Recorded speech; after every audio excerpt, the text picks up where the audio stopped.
How's things been in Florida with the COVID situation? The fitness industry here has taken quite a beating. What's it like there? Yeah, for me, it's not as bad. I own my own facility, so I'm able to train and bring my fighters over to the gym and get them ready for their fights. Because again, fights are not getting called off, so we got to make sure that these guys are prepared no matter what. It is a little weird. I'm not gonna lie. Walking around here, seeing people, with masks on, and things getting shut down early, and just the way life is right now, the world is a little bit different, and we got to adapt and, go with the times, I guess. But, as far as a business goes, we're still rolling forward. There really hasn't been any big hiccups, at least from my perspective. I know a lot of my coaches that I consult with and that I mentor from around the world even have taken a huge hit, especially with their business. So for that, I can see where they're coming from, and I do feel for them. And again, there is ways around it. Obviously, we have the means to work through technology, programming, Zoom calls, things of that nature, so that these people can still make a living, and the people that they're working with can still make progress. So going all right. Yeah, it's an interesting time, challenging. But like you said, luckily we've got amazing technology that helps us get through these times, man. I know the fitness industry here is taking quite a beating. Our gyms are still closed, and we've only just got the go ahead now for combat sports to return back to full sort of action, but there's still got to be kind of social distancing and minimum contact and stuff. So I know our fighters are in a weird position, and it's getting quite tough. But it's nice from here to see around the world that guys are slowly getting back to action, which is reassuring. For what I wanted to ask you, I'm not too sure how many people know, especially from South Africa. We know who you are, but I don't know how many people know that you were actually a fighter at some point. And what I want to ask you is, how did you get into fighting? Where did that start? And where did the mindset change where you realized actually coaching was going to be the avenue that you were going to pursue? So I've been a competitive athlete since I was probably 7 or 8 years old. I played college football, American football, all the way up. I mean, throughout my life. And then I also did martial arts since I was probably 4 years old. I did Kempo karate. We did sparring matches, things of that nature. So I was competing in a combative contact sport, like pretty much my entire life. So it was easy for me to transition once my college career was over into MMA. The way that it really got started was basically I was looking for a gym to train boxing. And I wanted to box. I wanted to turn professional. And where I was stationed at, where I was located, there's a gentleman by the name of Dean Thomas, and he's a UFC veteran, was also an American Top Team veteran. And he had a gym. He had a satellite American Top Team in a small town called Port St. Lucie, Florida, which is about 90 minutes from Coconut Creek, where the big gym is. Okay. And so I basically went there because I seen online that he had a gym. I knew about him because I grew up down the street pretty much from the headquarters of American Top Team down in Broward County, where Coconut Creek is located. And so I went up to him, and he was actually opening up the door as I basically parked and went to go see him. So as he's opening up the door, I basically ran up on him and was like, "Hey man, I want to start training. I want to fight." And he's like, "All right, kid, whatever," because he gets those pretty much every day. And he just looked at me as some big athletic kid. And, with me, I was a little rough around the edges. I come from humble beginnings. I come from a pretty rough background.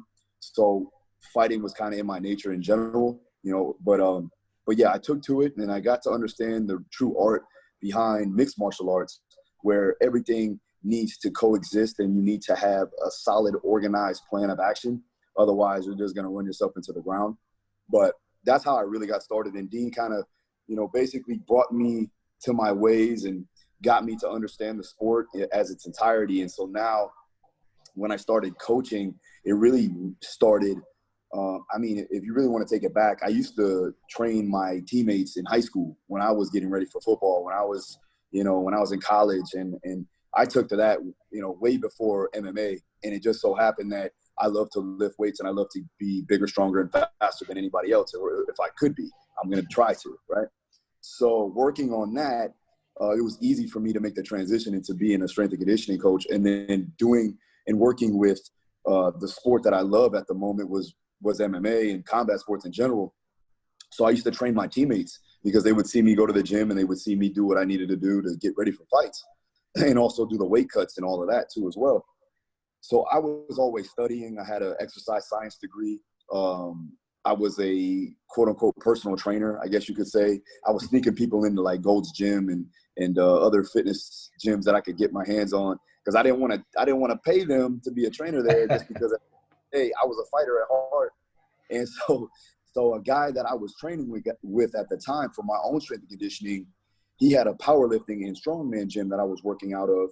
And it was just my style. I don't know if you know like Joe DeFranco or any of these big name strength conditioning coaches. Now, it was that type of style. It was like a warehouse facility, bare bones, no AC, and basically we're getting after it. And I love that about the gym atmosphere that he had. It wasn't like a chrome and carpet gym. It was real, real strong individuals in there getting after it.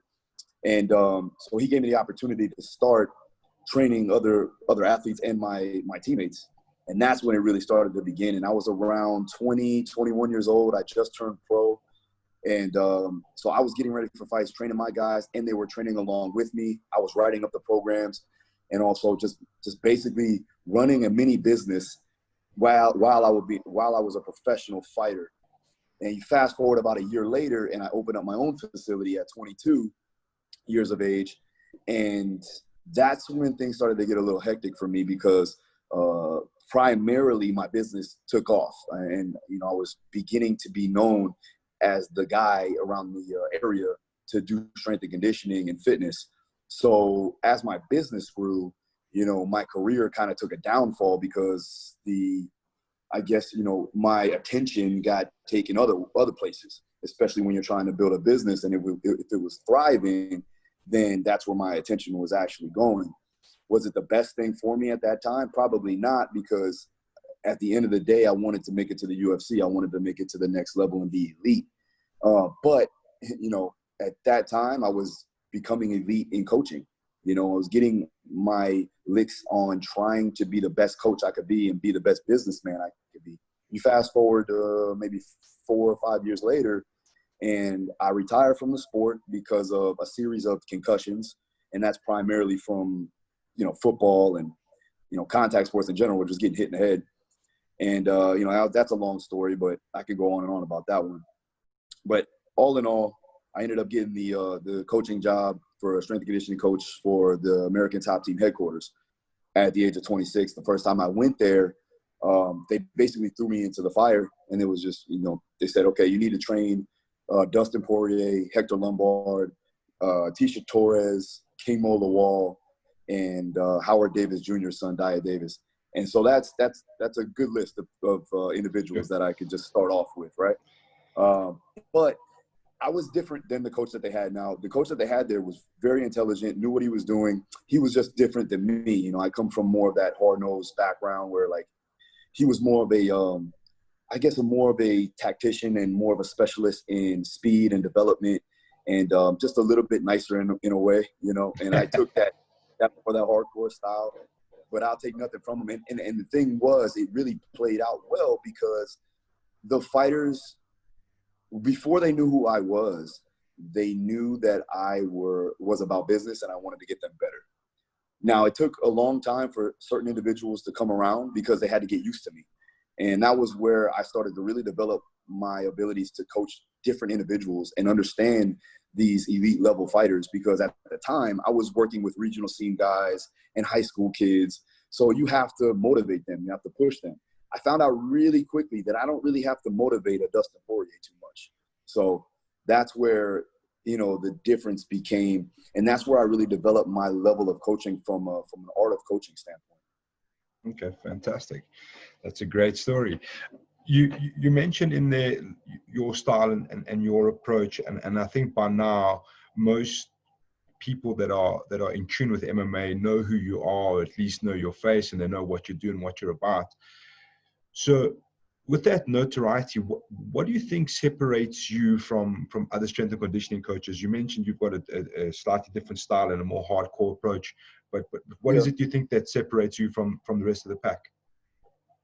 I don't really know. I mean, that's something that you would have to ask other fighters, to be honest with you. I get these questions a lot. And I guess you could say the one thing that is true and that I haven't seen is at the highest level, I guess I'm one of the only coaches that actually fought in a cage and been through it just like those guys. So when it comes down to buy-in, I know that is a huge deal for a lot of the guys, especially for the ones that they know that they're taken care of in and out of the cage because of the fact that I know what they've been through. So when I tell them to do certain movements and I tell them to do certain exercises in the weight room that is going to correlate to whatever movement pattern they're going to do inside the cage, and they see me actually do the movement efficiently, and they see me hit pads and they see me grapple and they know that I know what I'm doing from that standpoint, that's a little bit more of a buy-in in general. So I would urge any strength and conditioning coach that's working with MMA fighters, combat sport athletes, at least train the sport. You don't have to compete, obviously, but at least train it so you understand the biomechanics and physiology of what's going on in there. And also the mentality of a fighter too, as well. You know, it's very mental. It's very psychological when you're getting thrown around inside of a cage or you're on the mats, you know, and you're getting almost suffocated in a sense, right?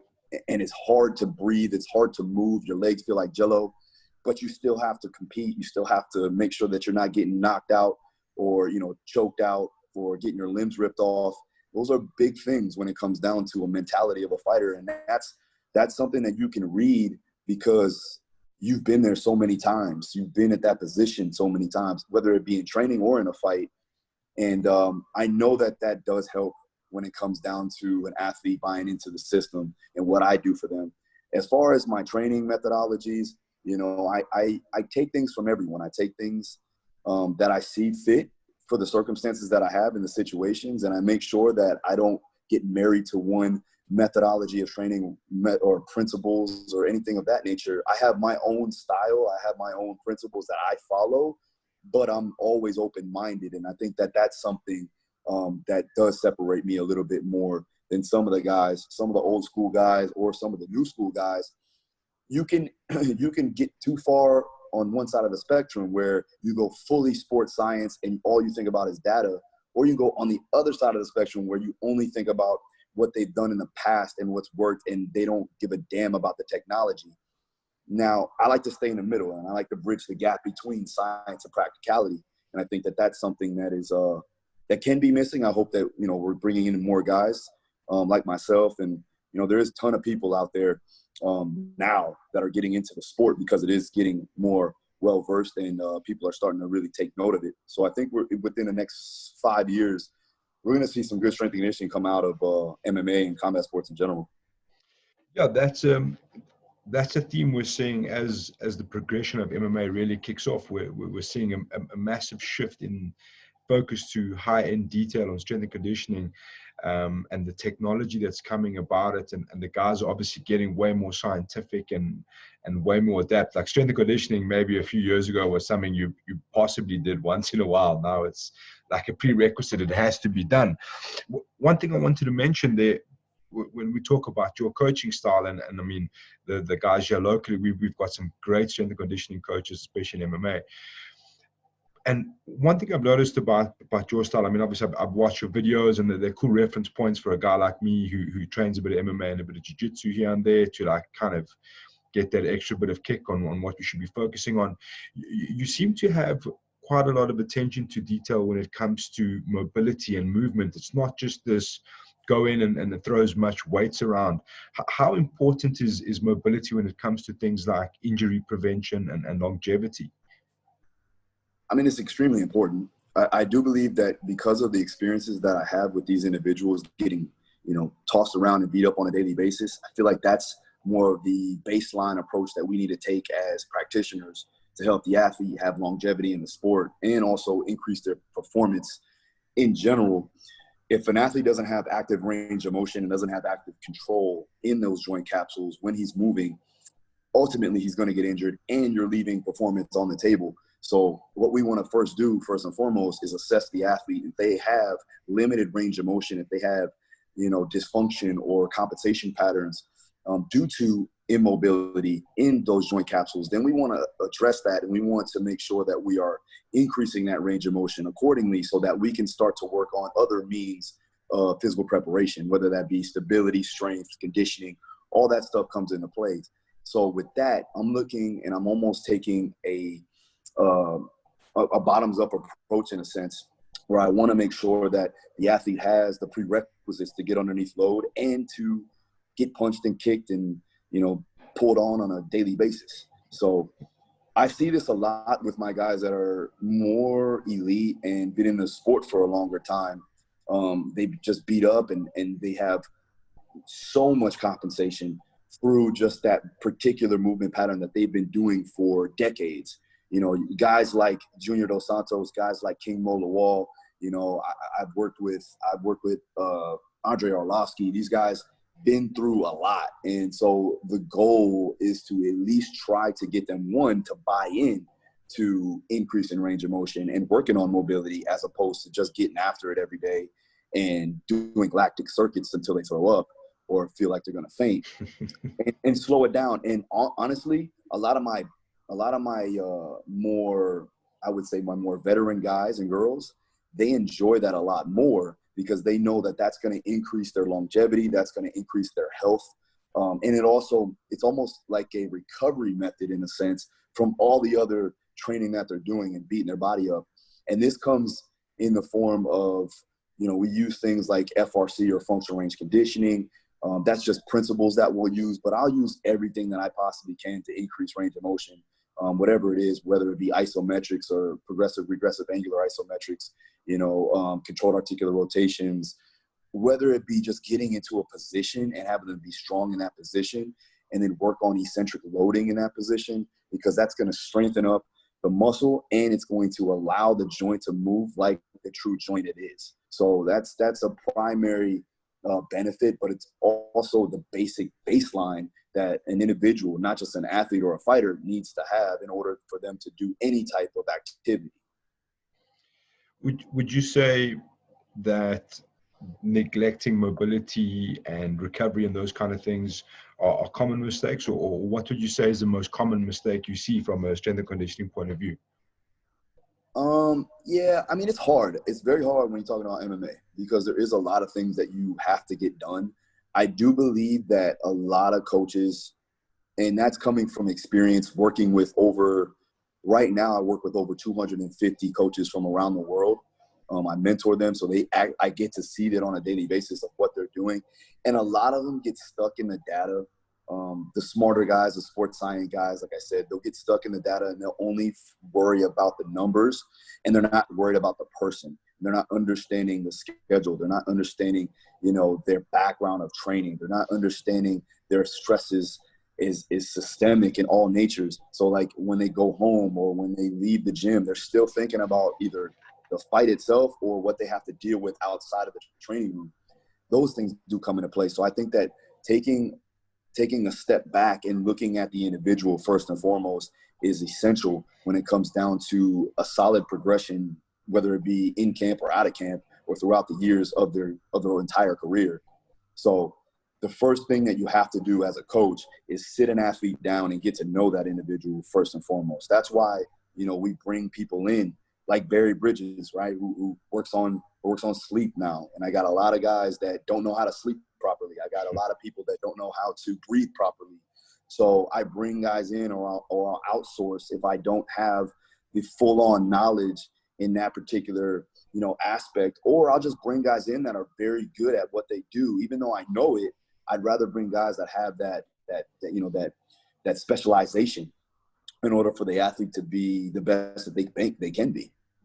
Yeah, fantastic. Shout out to Barry who opened the communication there, who's also helping me get my sleep on track, which is becoming a small piece of the big armory as it is these days.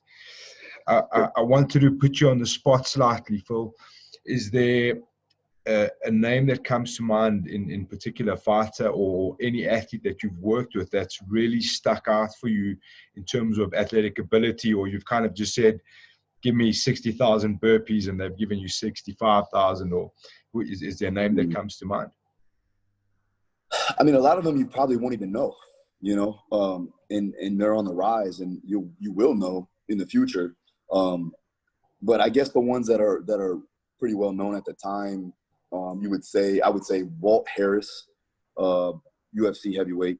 Yeah, obviously, the tragedy that happened with him, and my heart goes out to him every day. Honestly, I don't know how he does it, to be honest. He's a great individual, but an athlete beyond athletes. I would say 270 pounds, I believe. He did a one-step box jump, a 62-inch box jump at 270 pounds. Now that's pretty crazy. And for your listeners out there, that's almost unheard of, right? So not only did he get up there, but the dexterity of his body, of his hips, right, to get his legs up there. And obviously I don't do this all the time. Sometimes I like to throw box jumps or high box jumps just to give them some fun and to compete, as long as it's safe. And so we did that day, and he did it. And then another guy would be Will Brooks. He was a Bellator champion, went to the UFC, went to PFL. He just anything I threw at Will, he could do. Like, I would sit there and try to almost stump him on movements that I thought that he may not be able to do, and then he does it fluently and almost exactly how I wanted it. You know what? It was exactly how I wanted it. So I could give him that. He could probably play in any sport possible, but and then you got new guys that I'm working with right now, a guy by the name of Tyler Ray, who fights out of Sanford MMA. This guy, arguably one of the strongest, most powerful, and well-conditioned and mentally tough individuals that I've been able to coach so far. He's got a fight in a few weeks for LFA. So be on the lookout for that kid. He's a force to be reckoned with pretty soon. Hopefully he'll get a UFC contract. So, but those are a few. Nice. Do you as strength and conditioning develops and the sport develops, even in MMA, we're starting to see the next generation of complete MMA fighters. Do you think athletically you're going to see different kind of athletes coming in terms of strength and conditioning? The guys are just going to walk in the door a little bit more equipped from a strength and conditioning point of view? Yeah, I mean, I think now because the sport's getting more popular, we're getting guys from the NFL, we're getting guys from the NBA, we're getting guys from other organizations that want to do this. And you got guys like Greg Hardy, who I actually coach, who's played in the NFL, who's a Pro Bowler in the NFL. That guy I have to pull back 90% of the time because he is too powerful for his own body. That's the type of guy that I have to work mobility and conditioning with, as opposed to power, strength, explosiveness, things of that nature. And even like there's guys that come from collegiate wrestling backgrounds that are super athletic, that can jump and do backflips at 235, 245 pounds. Those guys are freak athletes, and you're going to see that a lot because, again, the sport is becoming more mainstream. And that's a good thing because, again, more people are going to want to watch. More people watch, more money's going to come in, more money comes into the promotion, and more money can be, paid to the fighters, and that's important. Absolutely, man. It's so interesting to watch everything develop from every angle, the fight styles, guys turning more to wrestling, and how the strength and conditioning is coming along. And it's very, very intriguing to me. You mentioned a young guy coming up. What would you give as one piece of advice to youngsters on the rise in terms of strength and conditioning? What would be the best piece of advice you would offer them? It depends, because if they are coming up and they do need more technical work, that's going to be more of the importance.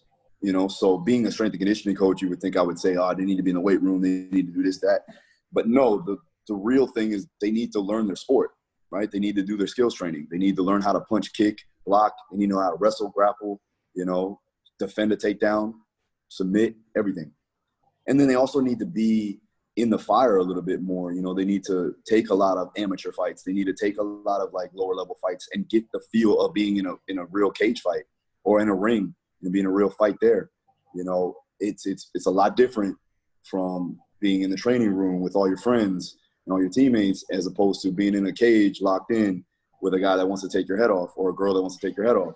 So it changes a little bit, and that's where I see guys that's where you really see if an individual has what it takes to be a true fighter. You know, if they can rise to the occasion under the lights, you know, when the time, you know, comes. But from a strength and conditioning perspective, again, if they have no background in physical preparation, if they've never been in the weight room a day in their life, then obviously we're going to start off with general physical preparedness, basically. So we call it GPP. And that's basically just general fitness. We're trying to get their body strong and stable and build up their aerobic capacity and their overall fitness levels so that they can actually do their sport. And that's the worst thing that you can see. If a guy's not physically fit to even do the skills work or get through a sparring session, that's an issue. So we have to make sure that they are physically capable of doing the skills training, because that's more of the importance, especially in the younger ages or, you know, in the beginning stages of a person's career. Fantastic. I wanted to ask you about your facility, the Daru Strong Performance Center. Am I correct? You're no longer working out of ATT. Everyone's moving, or those that are training with you are moving into your center now. So just tell us about that center and how it all came about. Yeah, I mean, it's a blessing, man. I actually partnered up with an individual by the name of Mo Vaughn, who is a baseball player, played for the Red Sox and a couple other teams. And it actually came about, he came to ATT and I was training him after he retired, and was training him, and he loved the training. And then, you know, he brought his daughter in, I started training her, and he opened up a facility for his baseball team. And it was a young youth baseball team, and he was asking me if I could come in and help him out. I was like, man, at the time at American Top Team, I was working with well over 50 or 60 fighters at a time. So I had no time to do it. And, you know, it was time for me. I knew that eventually I was going to leave and still pursue my gym, my business that I started before I got there. And so I opened up a small facility next to the gym, about 12 minutes away, so that I could bring the guys over there, especially in times like this, because we couldn't bring athletes or fighters into the gym to train. We couldn't have a large group in there. So I was like, okay, I went to the owner, I went to the head coach, and I said, you know, I got this spot that I just opened up. Let me just bring the guys over, because that way we don't have to worry about scheduling. And so that worked for a little bit. And then Mo hit me up again, and he asked me if, you know, I wanted to expand the gym with him. And I said, well, I just opened up this, you know, I had it was 2,300 square feet. So it was a good size. It wasn't bad. It was right next to the gym. And he goes, no, man, I'm looking to expand to 10,000 square feet. And I was like, well, now we're talking. I'm like, well, let me go look at it. So I looked at it, and it was beautiful. It was the inside was crazy built out, and the location was perfect. It was in Boca Raton, Florida, which is a very upscale area.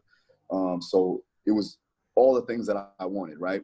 So I decided to, and at first I was going to do both gyms. I was going to say, okay, I'll go to Boca, and then I'll go to the gym over there and go back and forth. But I came to realize that really wasn't the greatest idea from a business perspective. And I just decided to bring the gym that I had over there into the big gym. And now we are expanding, and I'm actually growing the 10,000 square feet into 15,000 square feet. So we're going to have 2 bays where it's going to be fully outfitted.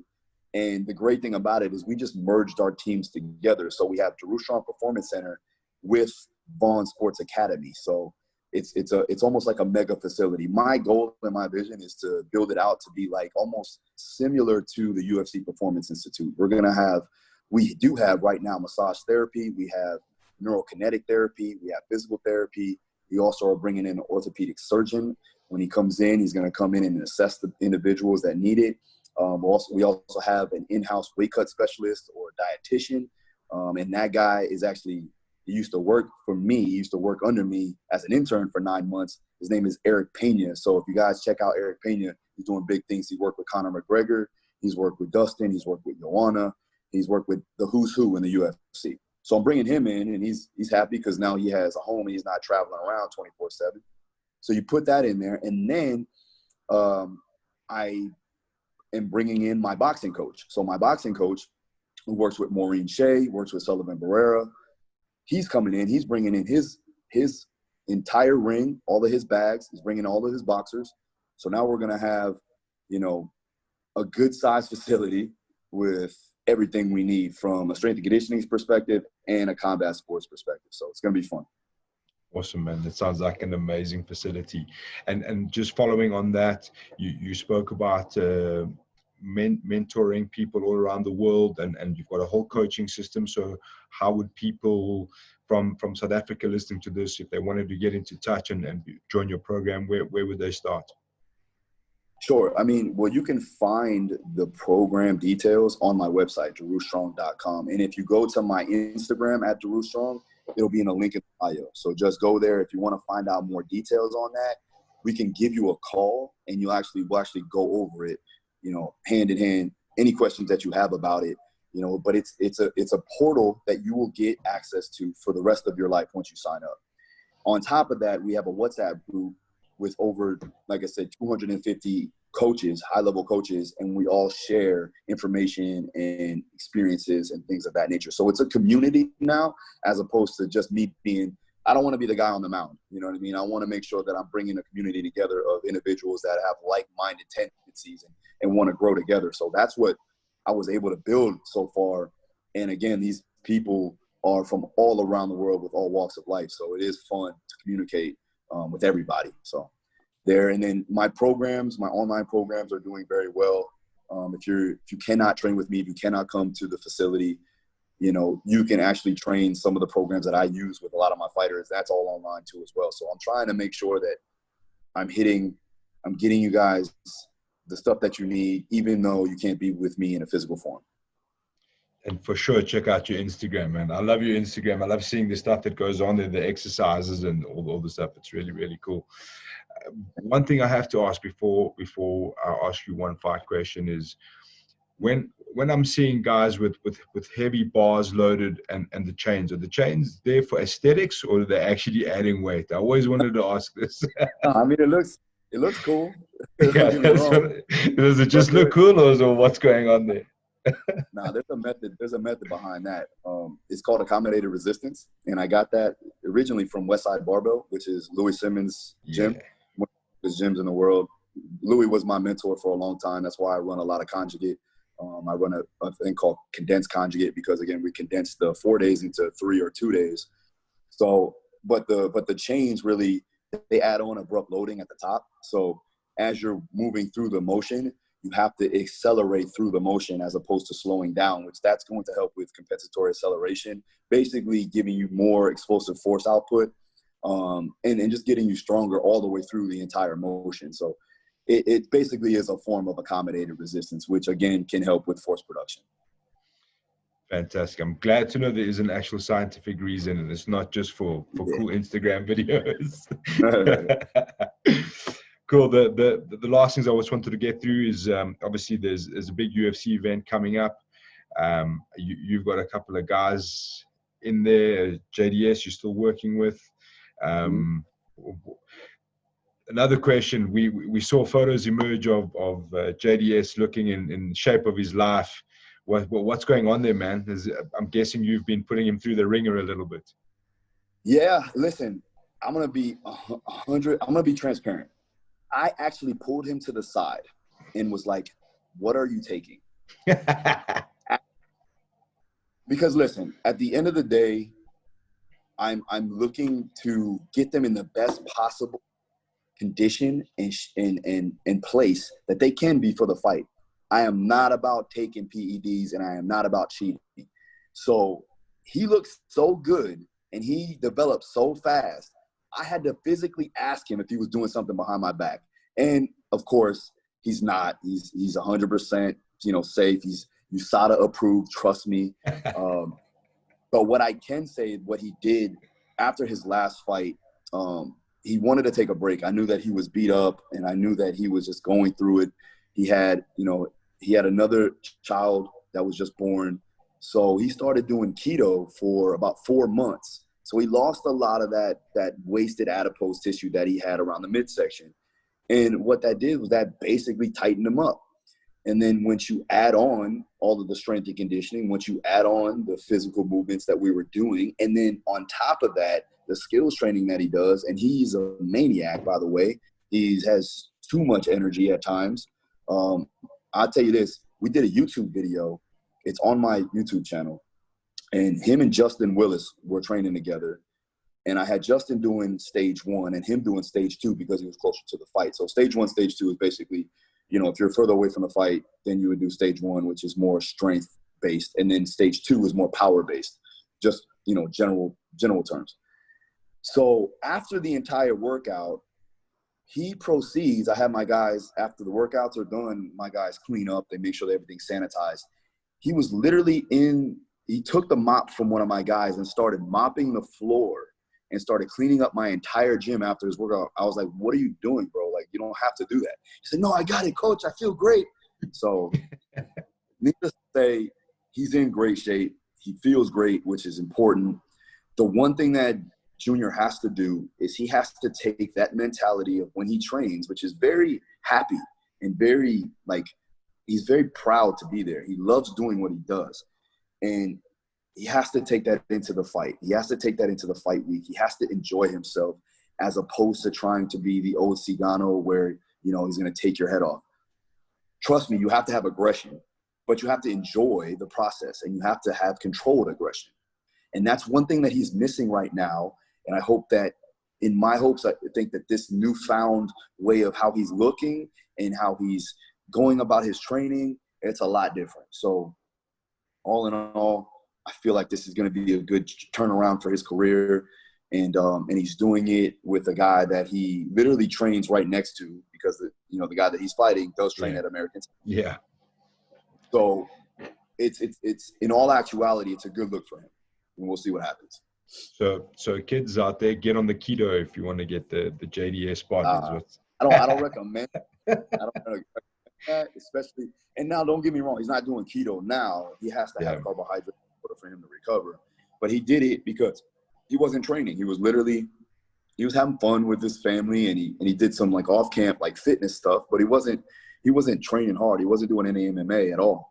And, and that's, I mean, for his age and for his experience, he doesn't need to do it year round. He needs to just, hit pads here and there and maybe do a little bit of a run or something along the lines of that, but stay sharp in that way. But he doesn't need to train and go all out every day, and none of these guys at the highest level really need to, unless they really feel like they need to bring up a gap in their game plan.